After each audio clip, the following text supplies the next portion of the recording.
Assalomu alaykum aziz yurtdoshlar.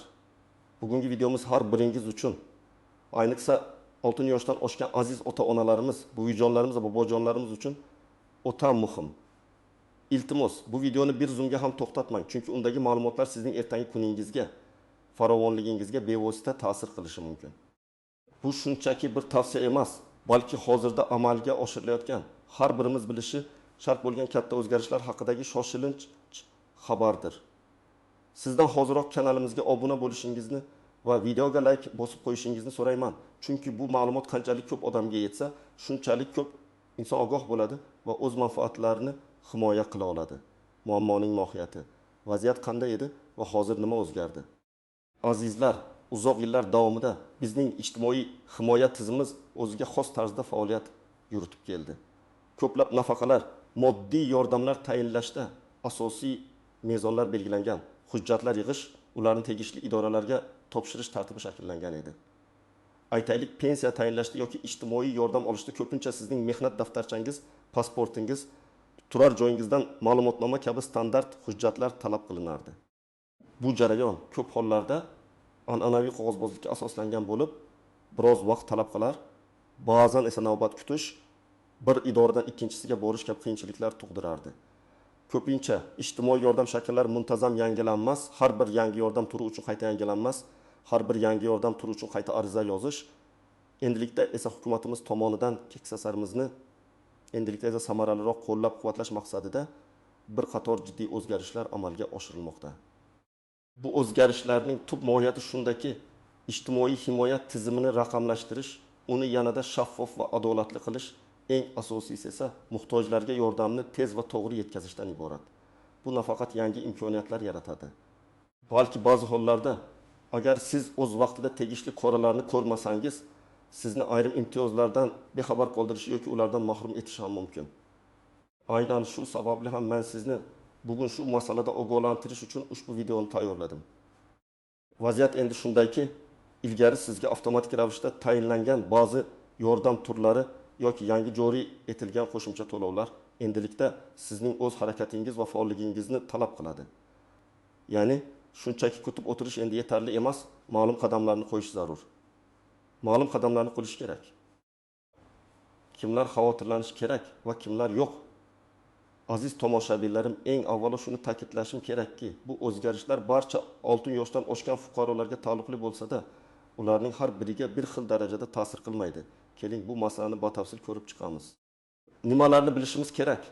Hukumatimiz yaqinda keksalik davrida ijtimoiy himoyani kuchaytirish to'g'risida yangi dasturni qabul qildi. Ushbu dastur doirasida birinchidan ayrim nafaqalarning miqdori oshirildi. Ikkinchidan, eng muhimi keksalarga qulaylik yaratish maqsadida ularga bir qator qo'shimcha moddiy yordam va imtiyozlar joriy etildi.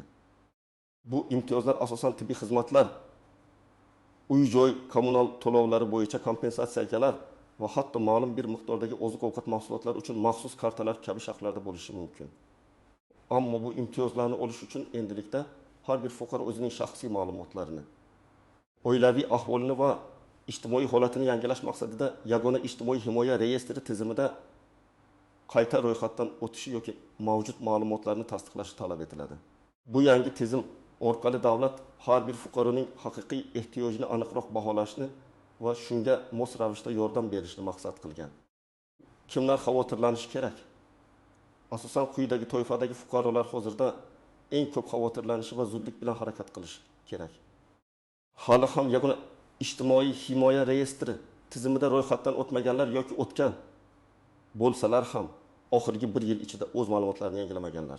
Bu ayniqsa turar joyini o'zgartirgan, oilaviy ahvoli, masalan, turmush o'rtog'i vafot etgan yoki nikohdan o'zgarganlar yoki oilasi tarkibi, masalan, farzandlari chet elga ketgan yoki ular bilan yashashni boshlagan, o'zgarganlar uchun juda muhim. 2. Yagona nafaqa oluvchilar, lekin ayni paytda qo'shimcha moddiy yordam yoki tibbiy imtiyozlarga muhtoj bo'lganlar. Sizning mavjud nafaqangiz o'zgarmasligi mumkin, ammo yangi qo'shimcha yordamlardan mahrum bo'lib qolishingiz xavfi bor. 3. Bank kartasi orqali nafaqa oladiganlar, ammo karta muddati tugash arafasida turgan yoki muddati o'tganlar. Bu ayniqsa yangi tizimda barcha to'lovlar bank kartalariga yo'naltirilganligi sababli kartangiz yaroqsiz bo'lsa, pullaringiz o'z vaqtida kelmasligi mumkin. 4. qishloq joylarda yashovchi va doimiy internetga kirish imkoniyati cheklangan fuqarolar. Ular ko'pincha bu kabi yangiliklardan kechroq xabar topishadi va shuning uchun harakat qilishga ulgurmasliklari mumkin. Keling, bir nechta aniq misollarga murojaat qilamiz. Birinchi misol. Farg'ona viloyatining Oltiariq tumanidan 72 yoshli Mulla Ahmad Bobo. U uzoq yillar davomida oddiy pensiya olib kelgan. Uning bir o'g'li chet elda ishlaydi. Qizi esa turmushga chiqqan. Mulla Ahmad Bobo bir o'zi yashaydi. Oldin u o'z pensiyasini olib, boshqa hech qanday yordam murojaat qilmagan. Chunki uning fikricha, davlatning o'zi biladi kimga nima kerakligini. Endi esa yangi dastur bo'yicha u nafaqat pensiyasini oshirilgan miqdorda olishi, balki qish mavsumida uy-joy kommunal to'lovlari uchun aytilganigacha kompensatsiya olish ham mumkin. Ya'ni u yiliga qo'shimcha 1 million 200 ming so'm atrofida mablag'ni tejab qolishi yoki bu mablag'ni qo'shimcha yordam sifatida olishi mumkin. Lekin buning uchun u mahalliy ijtimoiy himoya bo'limiga borib, o'zining yolg'iz yashashini va yashash sharoitlarini tasdiqlashi, oilaviy ahvoli haqidagi ma'lumotlarni yangilashi shart. Agar u buni shu oy oxirigacha qilmasa, bu imtiyozdan mahrum bo'lishi mumkin. Ya'ni Ahmad Boboning eski ro'yxatda yolg'iz degan ma'lumoti bo'lmasa, unga avtomatik ravishda bu imtiyoz hisoblanmaydi. Ikkinchi misol. Toshkent shahridan 65 yoshli Farida opani. Uning turmush o'rtog'i yaqinda vafot etgan va u hozirda nafaqa oluvchi yolg'iz ayol. Oldin u ikkovlari pensiya olishgan. Turmush o'rtog'ining vafotidan keyin uning pensiyasi o'zgargan. Yangi dasturga ko'ra Farida opani yolg'iz keksalar toifasiga kiritiladi va unga har chorakda ma'lum miqdorda oziq-ovqat mahsulotlari uchun maxsus kartalar berilishi ko'zda tutilgan. Bu kartalar har chorakda 300 ming so'mlik oziq-ovqat mahsulotlarini olish imkonini beradi. Bu esa yiliga 1 million 200 ming so'm degani. Ammo Farida opani bu imtiyozni olish uchun o'zining yagona ijtimoiy himoya reyestri dagi ma'lumotlariga turmush o'rtog'ining vafot etganligi kiritishi va yangi oilaviy ahvolni tasdiqlashi shart. Agar u bunga befarq bo'lsa, ya'ni bu ma'lumotni tizimga kiritmasa, u avtomatik ravishda bu imtiyozdan chetda qolishi mumkin. Uning pensiyasi o'zgarishi mumkin, ammo bu yangi yordam turi unga avtomatik tarzda tayinlanmaydi. Kimlar xavotirlanishi shart emas.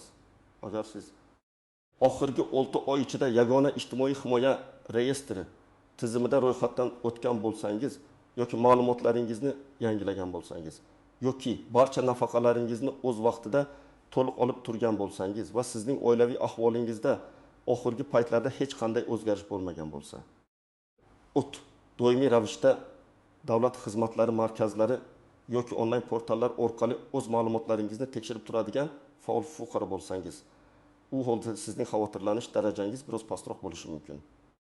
Ammo shunga qaramay, har bir fuqaro o'zining ma'lumotlarini kamida yilda bir marta tekshirib turishi tavsiya etiladi. Sababi ma'lumotlar bazasida texnik xatoliklar yuz berishi yoki sizga yangi imtiyozlar joriy etilgandan bexabar qolishingiz mumkin. Ikkinchi asosiy qism qoidalardan istisnolar, tuzoqlar va ko'zdan panada qoladigan nozik jihatlar. Bu yangi tizim har qancha qulaylik yaratishni maqsad qilmasin, unda ham ba'zi istisnolar, e'tibor berish lozim bo'lgan tuzoqlar va ko'zdan panada qolishi mumkin bo'lgan nozik jihatlar mavjud. Aynan shu yerda men sizga mutaxassis sifatida ba'zi muhim tavsiyalar bermoqchiman. Qoidalardan istisnolar. Vaqtincha yoki doimiy nogironligi bo'lgan shaxslar, agar sizda I yoki IG guruh nogironligi bo'lsa, ba'zi hollarda siz uchun maxsus avtomatik ro'yxatga olish mexanizmlari joriy etilgan bo'lishi mumkin. Ammo bu ko'z-ko'zning kafolati emas. Masalan, agar sizning nogironligingiz yaqinda aniqlangan bo'lsa va bu ma'lumot hali to'liq markaziy bazaga kiritilmagan bo'lsa, siz hamma qatori ariza berishingizga to'g'ri keladi. Shuning uchun ham nogironligi bor aziz insonlarimiz ham o'z ma'lumotlarini tekshirib olishlari juda muhim. Ularga ko'pincha qo'shimcha reabilitatsiya vositalari, dori-darmonlar uchun kompensatsiyalar kabi maxsus imtiyozlar tayinlanadi. Lekin bularni olish uchun ma'lumotlarning dolzarbligi shart. 2. Chet elda istiqomat qiluvchi fuqarolar. Agar siz O'zbekiston fuqarosi bo'lsangiz, hozirda boshqa davlatda yashayotgan bo'lsangiz, lekin O'zbekistondan pensiya yoki nafaqa olayotgan bo'lsangiz, siz uchun ham alohida tartiblar belgilangan. Ko'pincha ulardan konsullik muassasalari orqali ma'lumotlarni tasdiqlash talab etiladi. Bu masalada siz joylashgan davlatdagi O'zbekiston elchixonasi yoki konsulligiga murojaat qilishingiz kerak bo'ladi. ularning ma'lumotlari ayniqsa tez-tez yangilanmasligi. Shuning uchun ham ular boshqalarga nisbatan ko'proq e'tiborli bo'lishi kerak. Yangi tashkil etilgan hududlardagi fuqarolar ma'muriy hududiy bo'linishlar o'zgarganda yoki yangi tumanlar tashkil etilganda ma'lumotlar bazalarini ko'chirish jarayonida ba'zi ma'lumotlar yo'qolishi yoki noto'g'ri ko'chirilishi mumkin. Bunday hollarda agar siz yaqinda yashash joyingiz o'zgarib, yangi tashkil etilgan hududga ko'chgan bo'lsangiz, sizning ma'lumotlaringizning to'g'riligini zudlik bilan tekshirishingiz juda muhim. Tuzoqlar va nozik jihatlar. Yagona hujjatlarning haqiqiyligi va dolzarbligi tizimi qat'iy talablarga ega. Masalan, agar sizning pasportingiz muddati o'tgan bo'lsa yoki bank kartangiz muddati tugagan bo'lsa yoki oilaviy tarkibingiz haqidagi ma'lumotlar, masalan, o'g'lingiz uylangan, keliningiz bilan birga yashay boshlagan bo'lsangiz, eski bo'lsa sizning arizangiz avtomatik ravishda rad etilishi mumkin. Ba'zi hujjatlar, masalan, oila a'zolarining daromadlari haqidagi ma'lumotnomalar, ayniqsa so'nggi 6 oy ichidagi ma'lumotlarni talab qilishi mumkin.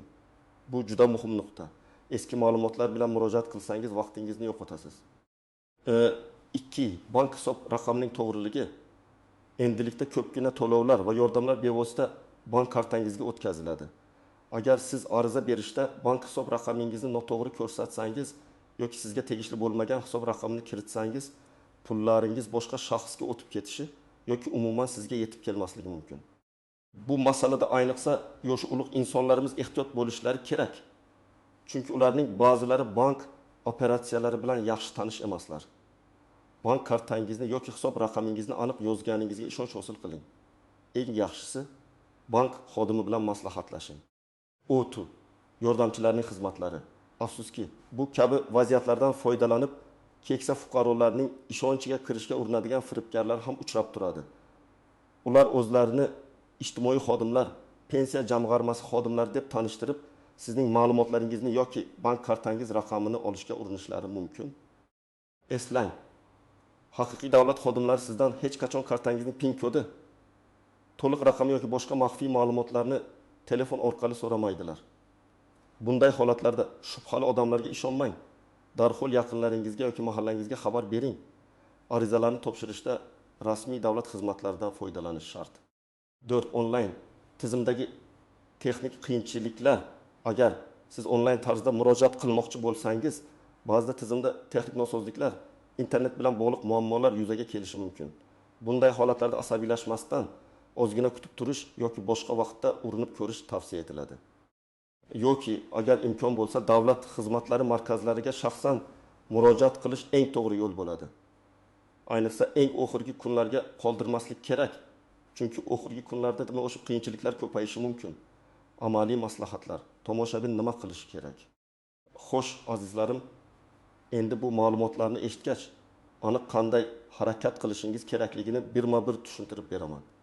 Bu sizning harakatlar ketma-ketligingiz bo'lishi kerak. Birinchi qadam, ma'lumotlaringizni tekshiring va hujjatlarni tayyorlang.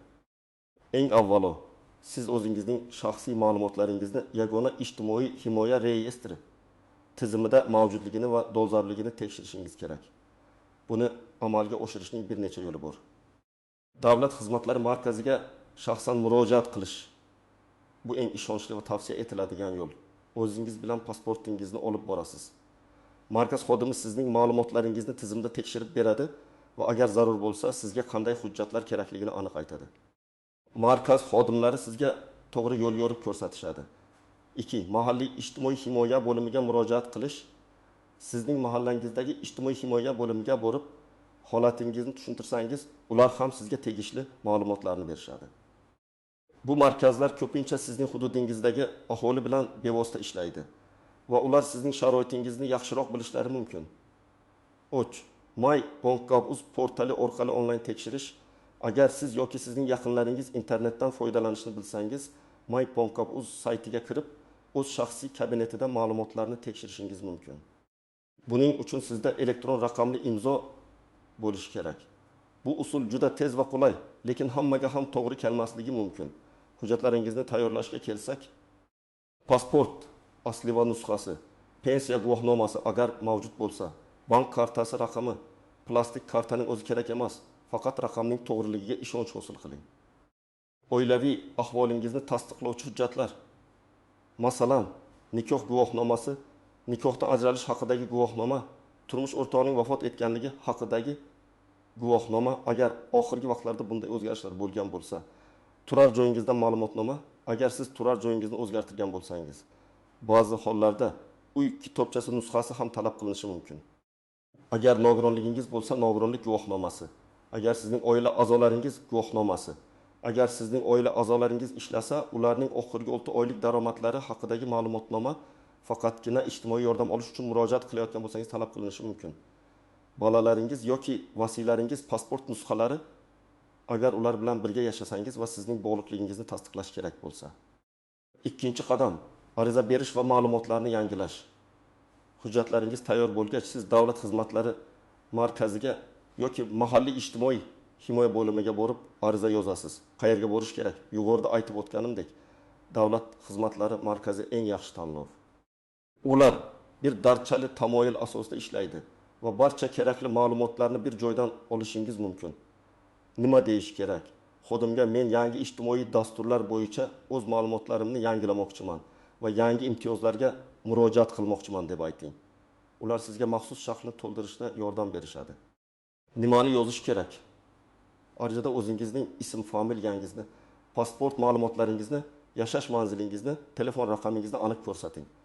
Shuningdek, oilaviy tarkibingiz, daromadlaringiz haqidagi ma'lumotlarni to'ldirasiz. Eng muhimi, bank hisob raqamingizni 2 marta tekshirib yozing. Arizani to'ldirganda xodimdan yordam so'rashdan cho'chimang. Ular sizga yordam berishga majbur. Deadlinelar. Ko'pgina yangi dasturlar uchun ma'lum muddatlar belgilanadi. Masalan, 3-iyulgacha murojaat qilganlarga qo'shimcha bonuslar beriladi. Yoki 31 avgustgacha ma'lumotlarni yangilaganlar kuzgi moddiy yordamni oladi. Shuning uchun imkon qadar kechiktirmasdan bugunoq harakatni boshlang. Qancha tez harakat qilsangiz, shuncha yaxshi bo'ladi. 3-qadam, o'zingizni asrang va ogoh bo'ling. Shubhali qo'ng'iroqlarga javob bermang. Hech qachon telefon orqali bank kartangizning to'liq raqami, PIN kodi, CVC kodi kabi maxfiy ma'lumotlarni hech kimga aytmang. Davlat organlari bunday ma'lumotlarni so'ramaydi. Soxta veb saytlarga aldanmang. Agar siz onlayn ariza berayotgan bo'lsangiz, faqatgina myTalk.uz kabi rasmiy saytlardan foydalaning. Turli xil shubhali havolalarga kirmang. Yaqinlaringizdan yordam so'rang. Agar siz uchun bu jarayon murakkab tuyulsa, farzandlaringiz, nabiralaringiz yoki ishonchli qo'shnilaringizdan yordam so'rang. Ulardan davlat xizmatlar markaziga birga borishingizni iltimos qiling. Xulosa va yakuniy chorlov. Azizlar, shunday qilib, bugungi videomizda sizga 6 yoshdan oshgan barcha fuqarolar uchun muhim bo'lgan yangi ijtimoiy dasturlar, ularning mohiyati, kimlar e'tiborli bo'lishi kerakligi va qanday harakat qilish lozimligi haqida batafsil ma'lumot berdim. Esingizda bo'lsin, davlatimiz keksalarimizni qadrlaydi va ularga har tomonlama yordam berishga intiladi. Ammo bu yordamdan samarali foydalanish uchun bizning o'z faolligimiz ham talab etiladi. Shunday ekan, imkon qadar tezroq yuqorida aytilgan amaliy qadamlarni amalga oshiring. O'z manfaatlarimizni himoya qilish o'z qo'limizda. Umid qilamanki, bu video siz uchun juda foydali bo'ldi. O'z fikrlaringizni, savollaringizni izohlarda yozib qoldiring. Men ularga javob berishga harakat qilaman. Videoga like bosishni va kanalimizga obuna bo'lishni unutmang. Chunki sizning qo'llab-quvvatlashingiz bizga yanada ko'proq foydali ma'lumotlar bilan bo'lishishga kuch bag'ishlaydi. Sog' bo'ling, omon bo'ling, aziz yurtdoshlar.